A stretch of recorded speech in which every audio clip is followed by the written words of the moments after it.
Gang, welcome to probably the most important video you will ever see. Because effectively, if you can master retention, if you can reduce churn within your business, you will scale indefinitely, no matter how crap your marketing is. If you can nail keeping clients happy, you will win. Okay. Um, should we get into it straight away? Yeah, let's get into it straight away. So, just to like kind of touch on that is like the reason you're saying that obviously is because if you have happy clients, guess what they do? They tell They people, refer. they refer. So, like Jack said, and as if your marketing isn't like say the best, which it would be if you work with others, obviously shameless plug, is that you you naturally have people like, oh, you look in great shape. Oh yeah, I'm a coach and etc. So that's how you would scale if you have a good service and you keep people in service. Um, but yeah, I suppose we're going to break it down into three sort of points, aren't we? So, Mhm. um, first one we're going to talk about is The point of entry. So basically, like, are you bringing someone into your service too prematurely so they just basically go, which is a massive one. It's a huge one because effectively, what what happens with online fitness coaching is you are basically helping someone at like a point of change. So they're like, "Oh my god, I need to change this. Can you help me?" They're like, "Yeah," and you bring them in. If you're bringing people in and you're headlocking people in the service, don't be surprised if they exit because they're not ready to change. They're not willing to change. So they're going to exit your service very quickly.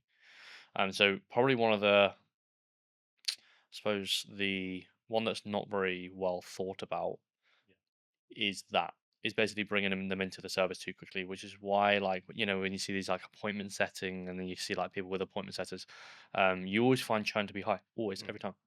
yeah, I think that because when people think of retention, they think in service, whereas it actually kind of starts with like just a bit out, like the fringe of being in service, which like you're touching on is that fact of bringing them in too quick, or and things like not setting the expectation and stuff like that Yeah, in that way is like they kind of like they jump into service. They kind of like, don't know like what's next, don't know what this is happening, don't know how this is it's like happening, no and kind of clarity. they just like I lack clarity. I don't know what I'm doing. I'm out. Yeah, and then it kind of links onto the second one, which is like they're overwhelmed.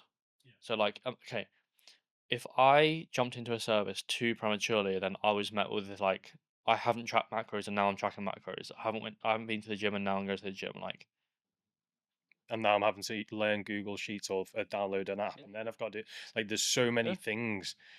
And I think this is where coaches think that they have to throw everything at them to almost to like impress them. to impress and prove their service is the best. Yep.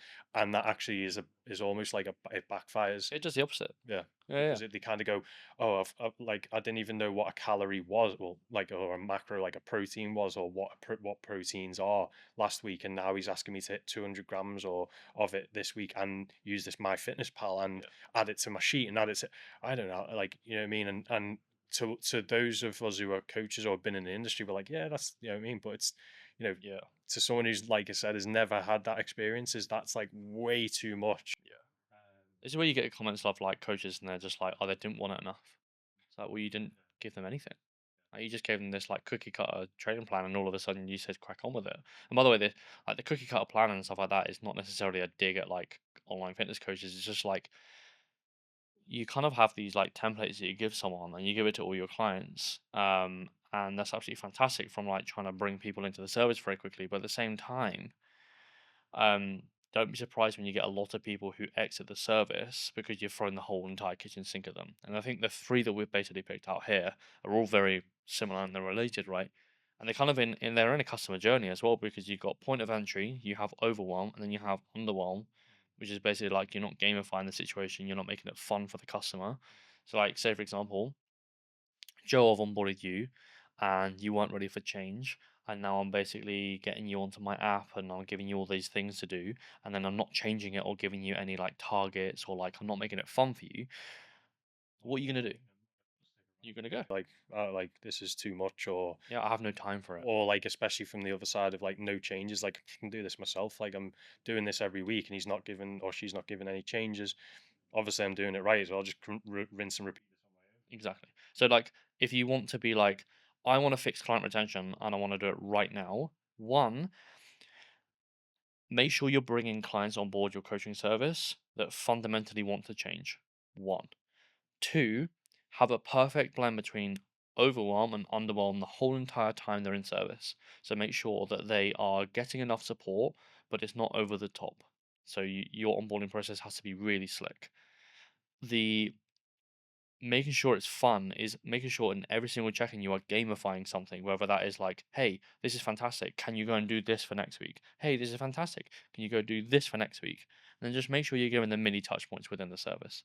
So one of the biggest things you can do to stop churn are those three. Just nail those three. Yeah. So like yeah, that like retention is basically boils down to those. Well, there's a few others which we've touched about. Like There is, but fundamentally it's that. Like fundamentally it's those three. Fundamentally from those the pillars, if you nail them, you're absolutely great. if you rush someone into service, if you overwhelm or underwhelm them, if you don't gamify it, if you don't make it fun, if you don't make it feel like there's small little changes of progression each week, Mm. then they'll be out the door before you think about anything else. But if you do the opposite and you take your time in nurturing them, doing the discovery, getting them into the service when they feel they're ready, and if this service is what is for them, and then add things like don't overwhelm, like something that I've said. It was this week actually. We had this discussion in one of our live calls. As I said about people like positive things, as in they like additions as opposed to subtractions.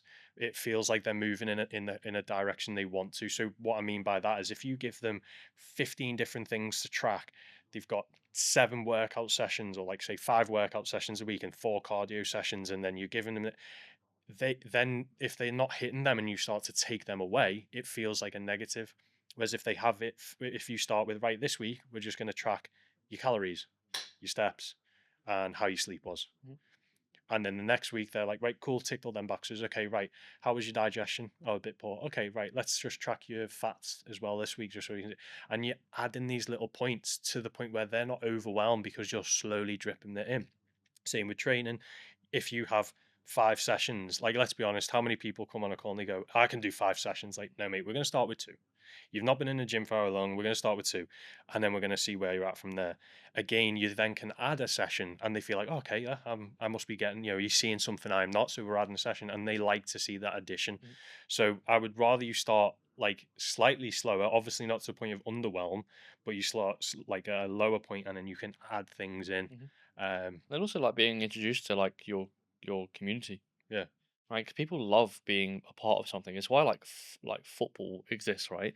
Is that people like week after week they go to football games because they want to be a part of like a bigger thing, right? So if you're basically introducing them to the service and you are basically bringing someone who is a bit like scared and a bit like anxious about going to the gym, and you introduce them to like your community and it's buzzing, it's supportive, and they love to be there. You have regular client meetups and you get to be a part of something. People stay with you for years, like absolutely years. Um, but yeah, basically, if you nail those three plus you have the community aspect, you're pretty good. But realistically, like you guys, especially online fitness coaches, you guys should be keeping your clients for years, like years, not weeks, years, not months, years, like years and years and years. That's how to scale a business. yeah, cool. And I suppose if you want any other advice on how to scale a fitness business, somewhere they can go. There is somewhere they can go. You can DM the word ascend on Instagram, and we will be there. We will be there for you. We will scale any business. Whether you're starting out, whether you are hitting 10K months, 20K months, we can scale your business. That's what we're like. That's what we do.